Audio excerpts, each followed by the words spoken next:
Witam Państwa serdecznie na moim kanale Natalia Samary, Zdrowie, Uroda i Fitoterapia.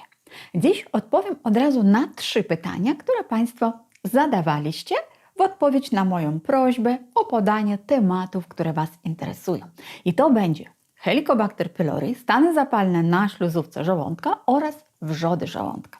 Natomiast informacje, które Wam dzisiaj przedstawię, mogą troszeczkę się różnić od tego wszystkiego, co Państwo już gdzieś przeczytaliście, usłyszeliście, na przykład na temat Helicobacter pylori. A uważam, że warto poznać też inny punkt widzenia.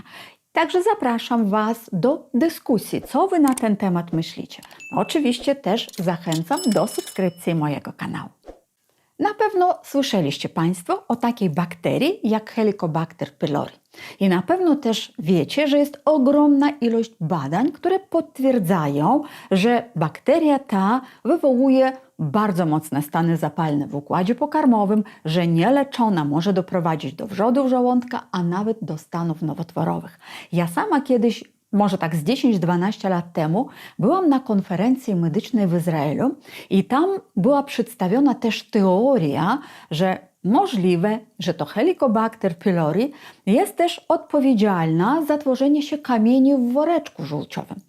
No i właśnie ostatnio usłyszałam taki wykład pana doktora Jewdokimienko, który ogólnie jest lekarzem medycyny akademickiej, ale spodobało mi się jego podejście, takie jak u nas naturopatów, podejście do zdrowia, że najpierw trzeba wypróbować różne naturalne metody, wypróbować różne zioła, które są bardzo skuteczne. I jeżeli już nie możemy sobie tymi naturalnymi sposobami poradzić przy jakiejś dolegliwości, no to wtedy trzeba zastosować leki. Tak uważa pan doktor. I dlatego zaciekawił mnie jego wykład na temat Helicobacter pylori. I on właśnie tam mówi, że z jego doświadczenia oraz po przeanalizowaniu licznych badań klinicznych on uważa, że jednak współczesna medycyna trochę przesadza, kiedy obarcza winą za powstanie stanów zapalnych i wrzodów wyłącznie Helicobacter pylori. A co za tym idzie?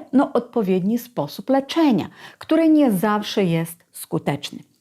I teraz dlaczego takie wnioski pan doktor zrobił? Po pierwsze, on powiedział, że tak, ma ogromną ilość pacjentów, którzy mają wrzody żołądka, stany zapalne, ale w wynikach badań, na przykład w gastroskopii, Helicobacter nie wychodzi. O czym to świadczy? Że są zupełnie inne przyczyny powstawania dolegliwości i Helicobacter nie ma tu nic do rzeczy. Natomiast też ma takich pacjentów, którzy na przykład mają Helicobacter pylori, wychodzi to w różnych badaniach, ale absolutnie nie mają problemów akurat z układem pokarmowym. Nie ma stanu zapalnego na śluzówce żołądka, nie ma wrzodu. Jak to wygląda, że jest Helicobacter, a choroby nie wywołuje? I tu pojawiają się pytania. Czy rzeczywiście Helicobacter jest odpowiedzialna za te wszystkie choroby? Mało tego, jeszcze jeden fakt, który przytacza pan doktor, że Helicobacter, nawet jak u kogoś był i został wyleczony tradycyjnymi sposobami, to bardzo często Helicobacter już nie ma, a stan zapalny został. A Helicobacter z czasem znowu się pojawia. Jakby bardzo często są nawroty tej choroby. I warto te wszystkie fakty przeanalizować. Usłyszałam też taką hipotezę, że Helicobacter pylori tak naprawdę może być częścią naszej normalnej flory bakteryjnej, że my żyjemy w środowisku bakterii i wirusów. One są na zewnątrz, one są wewnątrz, ale nie muszą wcale wywoływać stany zapalne i stany chorobowe, jeżeli nasza własna flora bakteryjna jest w tak zwanej równowadze. A kiedy tej równowagi nie ma? Kiedy zaburza się flora bakteryjna? Kiedy mamy za dużo stresu, kiedy źle się odżywiamy, kiedy nieprawidłowo jemy pokarmy zbyt szybko i wiele innych czynników, takie jak alkohol, papierosy, to co wywołuje tak naprawdę stany zapalne na śluzówce żołądka. I zobaczcie, to może być dokładnie tak samo jak z Candidum albicans. To jest grzyb. Grzyb, który zamieszkuje układ pokarmowy. Jest u każdego człowieka. Tylko że jeżeli jest w małych ilościach, to zmian chorobowych nie wywołuje. Natomiast przy zaburzonej florze bakteryjnej, na przykład po zastosowaniu terapii antybiotykami, Candida albicans zaczyna się rozrastać. Jak również wtedy, kiedy spożywamy zbyt dużo cukrów, no bo grzyby na cukrze rosną.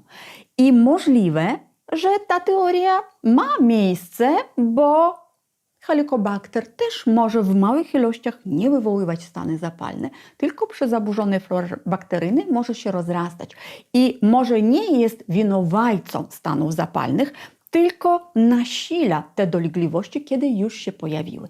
To znaczy, że warto też zwrócić uwagę na inne metody leczenia dolegliwości, nie tylko stosowania terapii antybiotykami. I teraz co my możemy zrobić? No bo teoria według mnie jest ciekawa, warto zwrócić na nią uwagę, że możliwe nie do końca Helicobacter jest odpowiedzialny. I też mi się spodobało na przykład jaka była propozycja od pana doktora na to, żeby wspomóc swój organizm, żeby zacząć najpierw nie od antybiotyków, nawet jak ten Helicobacter w badaniach wychodzi, tylko zacząć od sposobów naturalnych. Przede wszystkim pomyśleć, co mogło wywołać te zmiany na naszej śluzówce. Czy nie ma tych czynników szkodliwych, które ogólnie negatywnie na żołądek, na układ pokarmowy wpływają. Pamiętacie, jest na moim kanale taki filmik, gdzie o przyczynach powstawania bólu żołądka, stanów zapalnych już mówiłam, jak również dawałam tam pewne wskazówki, co trzeba zrobić, żeby uniknąć takich zmian. Bo nawet jeżeli akurat u konkretnej osoby przyczyną naprawdę będzie Helicobacter, to co z tego, że usunie go na chwilę?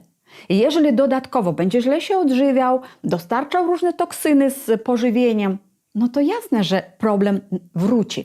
Jeżeli nie odbuduje ten człowiek florę bakteryjną w jelitach, w żołądku, no to po chwili będzie miał to samo. Mało tego, stosowanie antybiotyków, to co poleca tak naprawdę akademicka medycyna jako leczenie tego problemu, no to co robią antybiotyki? No niestety florę bakteryjną niszczą i tworzy się to kółko zamknięte. Przy zniszczonej florze bakteryjnej, no to jak ten Helicobacter z powrotem się nie namnoży? No i teraz zobaczmy, jak w ogóle możemy sobie pomóc. A może jeszcze tak, może jeszcze przypomnę Państwu, może ktoś w ogóle nie wie, jak w ogóle wcześniej był Helicobacter leczony. Jak w ogóle przyszedł taki pomysł, że możliwe, że jakieś działanie antybakteryjne będzie skuteczne.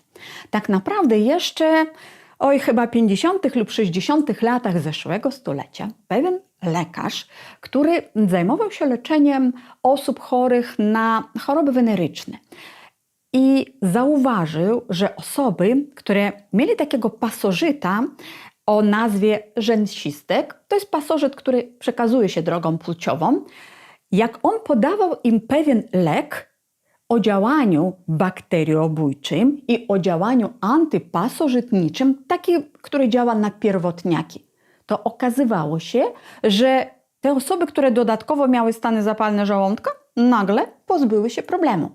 I ten doktor zaczął analizować, co się dzieje, że rzeczywiście lek ten jest skuteczny przy stanach zapalnych i przy wrzodach. I później wiele innych lekarzy zaczęło to stosować już jako kuracja, bo ten lek miał mocne właśnie działanie antybakteryjne. I taka ciekawostka. Lek ten stosuje się przez 3 do 5 dni, maksymalnie 10 w przypadkach takich już bardzo uciążliwych. I tyle. Jeżeli lek nie okazywał działania pozytywnego, to zawsze była stosowana inna kuracja. Nie były stosowane antybiotyki. Tylko jeżeli antybakteryjny preparat nie działa, to znaczy przyczyną nie jest bakteria. No niestety teraz chyba o tym trochę zapomniano. I jeżeli jeden antybiotyk nie działa, to co się dzieje? To wtedy dają kolejny i później jakiegoś szerokiego spektrum działania i człowiek mówi już później, sama mam takich klientów, którzy mówią już, organizm jest całkowicie wyniszczony, a problem nawet jak była ulga na chwilę, znowu powrócił. Jeżeli chodzi o lek, który w tamtych czasach był stosowany, prawdopodobnie też jeszcze teraz jest zalecany, to jest metronidazolum. On jest polecany też przy lambliozie. bo jest bardzo skuteczny ogólnie na wszystkie pierwotniaki. Natomiast w obecnych czasach, przed tym, jak zastosować tak mocny lek, bo jak to każdy lek, on też ma swoje skutki uboczne, najlepiej zastosować kilka naturalnych metod. I co w pierwszej kolejności medycyna naturalna poleca, jeżeli ktoś ma zdiagnozowany Helicobacter pylori? Na pierwszym miejscu jest propolis. Może być on stosowany w postaci nalewki alkoholowej lub bezalkoholowej. Może być też stosowany w postaci tak zwanego masła propolisowego. Oczywiście, jeżeli ktoś nie ma alergii na propolis. Jak zrobić nalewkę, jak zrobić masło propolisowe, te wszystkie przepisy znajdziecie u mnie na kanale. Ja Wam linki zamieszczę w opisie pod tym wideo i w pierwszym komentarzu, żeby łatwiej było odnaleźć. Na drugim miejscu jest huba brzozowa. Niesamowity produkt, jeżeli chodzi o stany zapalne na śluzówce żołądka. Szczególnie się sprawdza, jeżeli są tak zwane stany zapalne atroficzne, które są związane z niedoborem kwasu solnego w żołądku. Przy niedokwasocie i stanie zapalnym bardzo też się sprawdza miód. Miód oczywiście od pszczelarza, miód naturalny. Dobrze, jeżeli znajdziecie miód manuka, ale tak naprawdę absolutnie każdy może być stosowany. I stosuje się on wtedy taką kuracją od 8 do 12 tygodni, 1 łyżka miodu. Trzeba rozpuścić w szklance takiej letniej, lekko ciepłej wody i wypić rano nad czczą. Właśnie taką kuracją, żeby wspomóc pracę żołądka, żeby usunąć stany zapalne, żeby poprawić też produkcję kwasu solnego. Natomiast jeżeli ktoś ma nadkwasotę, to może być stosowana na przykład huba jak najbardziej, ale wskazana też jest siemię lniane, która będzie działała osłonowo na samą śluzówkę i dodatkowo bardzo dobry produkt regenerujący, odbudowujący śluzówkę przy wrzodach, przy nadżerkach. To jest olej rokitnikowy. I o oleju rokitnikowym też znajdziecie wideo na moim kanale. Oczywiście jest ogromna ilość różnych ziół leczniczych, które też są bardzo pomocne. Jednym z nich jest wierzbówka kiprzyca. Dlaczegoś o niej bardzo mało się mówi, a to jest zioło, które najczęściej stosuje się przy stanach zapalnych bakteryjnych nerek, ale jest właśnie znane w medycynie naturalnej ze swojego działania antybakteryjnego na wszystkie problemy. Czy to będzie stan zapalny w układzie oddychania, czy właśnie w układzie pokarmowym. I przy Helicobacter pylori, przy stanach zapalnych żołądka i przy stanach zapalnych jelit jak najbardziej poleca się. Jeżeli Państwa interesuje więcej informacji na temat tej niesamowitej rośliny, piszcie w komentarzach, to zrobię osobne wideo. Co jeszcze na układ pokarmowy, a szczególnie na żołądek jest wskazany? Jest wskazany sok aloesowy.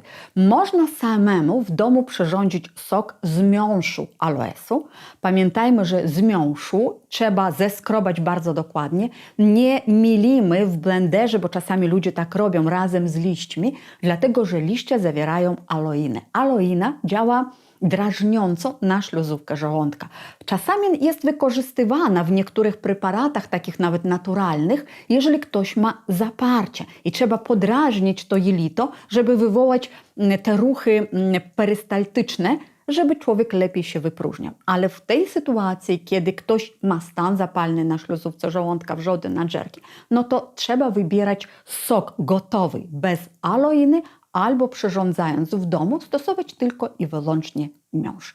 I oczywiście to, co jest bardzo ważne, to jest odbudowa flory bakteryjnej, zarówno w żołądku, jak i w jelitach. Bo jeżeli będzie ta równowaga, to po pierwsze Helicobacter pylori nie będzie się namnażał, niezależnie od tego, jaka teoria jest słuszna, że on do nas trafia z zewnątrz, bo źle myjemy ręce, albo po prostu jest częścią naszej flory. Nie ma to znaczenia. Jeżeli nasza flora bakteryjna będzie w porządku, to po prostu do stanów chorobowych nie dopuści. I pamiętajmy, że jednak najpierw warto spróbować te naturalne metody leczenia, a później już sięgnąć po leki, które nam zaleci lekarz. Jasna sprawa, że Jeżeli problem już jest tak poważny, że ktoś nie zadbał na czas o swoje zdrowie, zlekceważył jakieś pierwsze objawy, stan jest bardzo poważny, no to czasami to leczenie farmakologiczne jest konieczne najpierw, ale później. I tak pamiętajmy, że jak my nie zmienimy nic w swoim stylu życia, nie wyeliminujemy te przyczyny, takie jak stres, papierosy, nadmiar kawy, nadmiar alkoholu. Nadmiar kawy będę powtarzać w każdym wideo. Nadmiar kawy szkodzi, niezależnie od tego, co mówią badania, no bo znowu te badania są, wiecie jak z tymi teoriami. Dzisiaj mamy teorię, że kawę w ogóle nie pijemy, później, że pijemy jedną i to nam nie szkodzi, później, że do 3 można, teraz już 5 kaw nam się poleca. Ja mam też swoje zdanie na ten temat, natomiast to jest inne wideo, w innym wideo kiedyś o tym porozmawiamy. Ale wszystko, co jest w nadmiarze, to jednak nam szkodzi. Na pewno nam nie służy.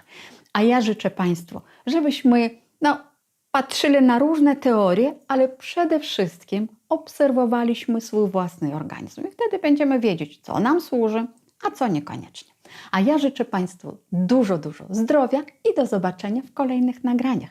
Z Wami była Natalia Samarys. Dużo zdrówka dla Państwa.